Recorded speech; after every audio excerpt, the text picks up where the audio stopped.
दोस्तों तो कैसे हैं आप लोग। चलिए स्टार्ट करते हैं हम लोग इंडियन पॉलिटी की सीरीज़ को आगे बढ़ाते हैं। हम जो चैप्टर देख रहे थे लास्ट लेक्चर में वो था हमारा chapter number 52 of your Indian polities latest 7th edition. M Laxmikanth sir की जो बुक है इंडियन पॉलिटी की, उसका जो लेटेस्ट 7th एडिशन है उसको हम लोग डिटेल में कवर कर रहे हैं चैप्टर टू चैप्टर।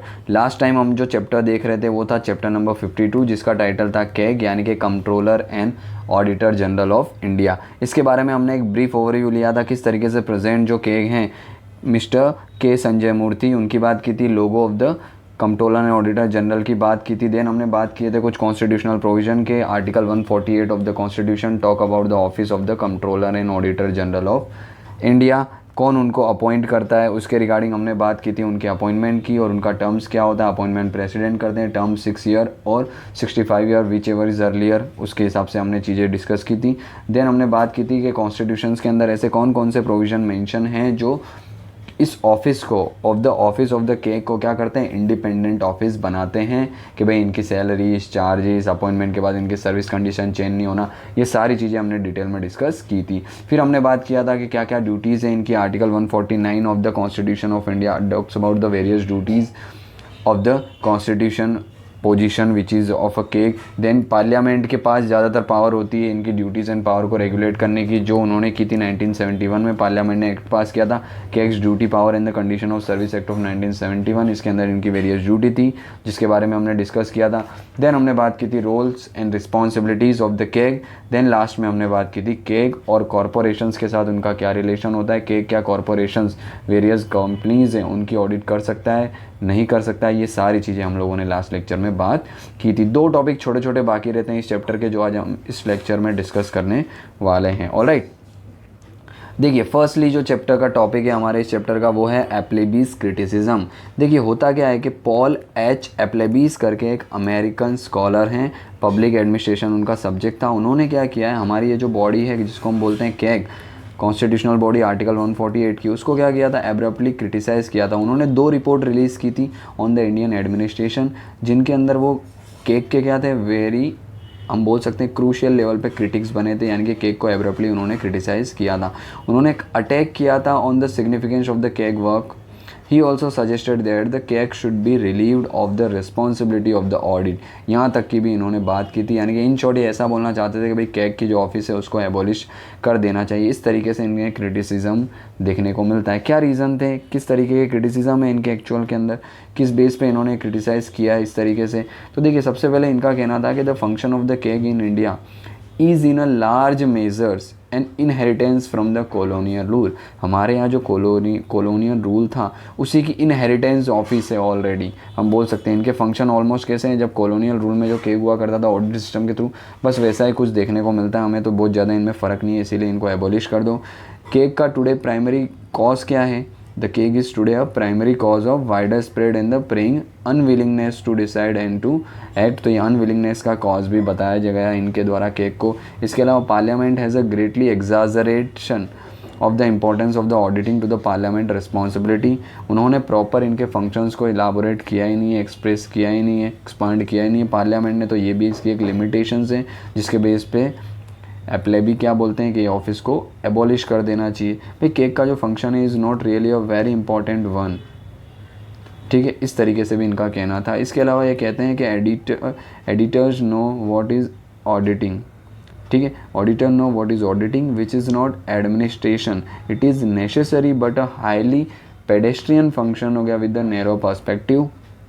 ऑडिट करना सिर्फ और सिर्फ एक नैरो पर्सपेक्टिव है। आपको ये भी चेक करना होना चाहिए कि भाई खर्चे जो हो रहे हैं किस बेस पे हो रहे हैं। सिर्फ ये नहीं कि भाई कोई फॉर एग्जांपल कोई खर्चा किया, एक्सपेंडिचर हुआ गवर्नमेंट के वेरियस डिपार्टमेंट का, तो उसकी क्या होती है, रसीद होती है, स्लिप होती है। स्लिप के बेस पे, बिल के बेसिस पे आप क्या कर रहे हो, ऑडिट कर रहे हो। पर ज़रूरी नहीं है ना कि बिल ही एक सिचुएशन हो एक्सपेंडिचर की, हो सकता है उसके बैक एंड में कोई और सिचुएशन भी हो। तो टाइम एंड प्लेस भी इंपॉर्टेंट प्लेस रखते हैं ऑडिट मैकेनिज्म में, ना कि सिर्फ और सिर्फ बिल्स। ऑलराइट, इस बेस पे उन्होंने इसको डिक्रेट किया। इनका कहना था भाई डेप्यूटी सेक्रेटरी होता है ना किसी एक डिपार्टमेंट का, वो सारी प्रॉब्लम समझता है उसके डिपार्टमेंट में क्या है, बट केक जो है उसको इनके एंटायर स्टाफ के बारे में पता ही नहीं है।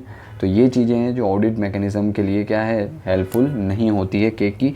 इसीलिए इन बेसिस पे बोलते हैं एप्लेबी कि भाई क्या करो, केक की जो ऑफिस है उसको एबॉलिश कर दो। ऑलराइट, अब देखिए क्वेश्चन ही आता है कितना इंपॉर्टेंट है ये एप्लेबी की क्रिटिसिज्म, तो बिल्कुल इंपॉर्टेंट नहीं है। Remember this thing, just for information आपको ये दी गई है। अभी तक हमारे एग्जामिनेशंस के अंदर हमने ये एप्लेबी की क्रिटिसिज्म ऑफ द केक नहीं देखे। बट यस, अगर मेंस आंसर राइटिंग में आपको क्रिटिसिज्म करना है तो 1-2 पॉइंट आप इनके क्रिटिसाइज़ के ले सकते हैं और अपने आंसर में कोट कर सकते हैं मेंस के पॉइंट ऑफ व्यू से। बट प्रीलिम्स के पॉइंट ऑफ व्यू से बहुत ज़्यादा इंपॉर्टेंट नहीं रखता है, तो बहुत ज़्यादा चिंता करने की ज़रूरत नहीं है। ऑलराइट, बट अब ये इंपॉर्टेंट है कि what are the challenges before the CAG. तो देखिए चैलेंजेस के अंदर क्या है, हमें पता है सेकेंड ARC जब रिपोर्ट आई थी, एडमिनिस्ट्रेटिव रिफॉर्म कमीशन की जो सेकेंड रिपोर्ट आई थी 2005 में, 2009 के अंदर, अभी तक टोटल मिला के 2 एडमिनिस्ट्रेटिव रिफॉर्म कमीशन एस्टेब्लिश किए जा चुके हैं। एक तो 1950s के अंदर अराउंड 55 के समथिंग, और दूसरा 2005 के अंदर। ये सेकेंड एडमिनिस्ट्रेटिव रिफॉर्म कमीशन ने क्या किया था, आइडेंटिफाई किए थे कुछ ऐसे challenges before the external audit conducted by the cake. Cake जो क्या करता है, एक्सटर्नल ऑडिट कंडक्ट करता है, उसके अंदर इनको कुछ फ्लॉज मिले थे। स्टार्टिंग में तो उन्होंने कहा, प्रेस किया कहीं ना कहीं केक को, भाई कि there is no doubt that the external audit by the CAG has contributed a great deal in the improving the financial management in the country, keeping in the view that the large number of the inspection report issued, audit report presented to the parliament and the state legislature and the recoveries made at the instance of the audit। यानी in short इनका कहना है भाई yes, इसमें कोई doubt नहीं है कि जितने भी रिपोर्ट्स ऑडिट मैकेनिज्म सबमिट किए गए केक के द्वारा थ्रू द एक्सटर्नल ऑडिटिंग के थ्रू, तो वो चीज़ें क्या है, नो डाउट बहुत ही अच्छे फाइनेंशियल स्टेबिलिटी और फाइनेंशियल मैनेजमेंट में हेल्प की है ये ऑडिट जो है उस। बट इन ऑडिट ने क्या है, बहुत सारे ऐसे इश्यूज़ भी रेज किए हैं वेरियस डिपार्टमेंट और मिनिस्ट्री में। ये इश्यूज़ क्या हो सकते थे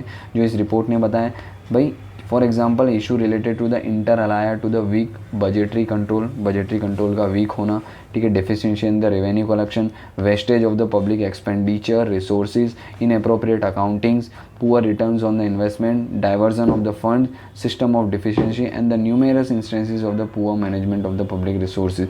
ये कुछ ऐसे फ्लॉज हैं जो केग ने वेरियस एक्सटर्नल ऑडिटिंग के through various department and the ministry के अंदर हाईलाइट भी किए थे। But at the same time there are certain, बोल सकते हैं हम लोग, फ्लॉज देखने को मिलते हैं, चैलेंजेस देखने को मिलते हैं।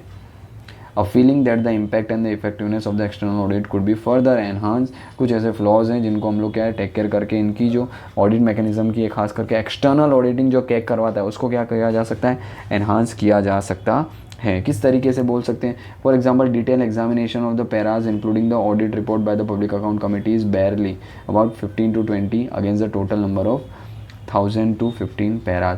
भाई 1000 से लेके 1500 तक के पैराज होते हैं, उसमें हार्डली क्या किया जाता है, 15 से 20 ऐसे पैराज है जिनकी प्रॉपरली ऑडिटिंग की जाती है। ये पैराज किसके होते हैं, पब्लिक अकाउंट कमेटी।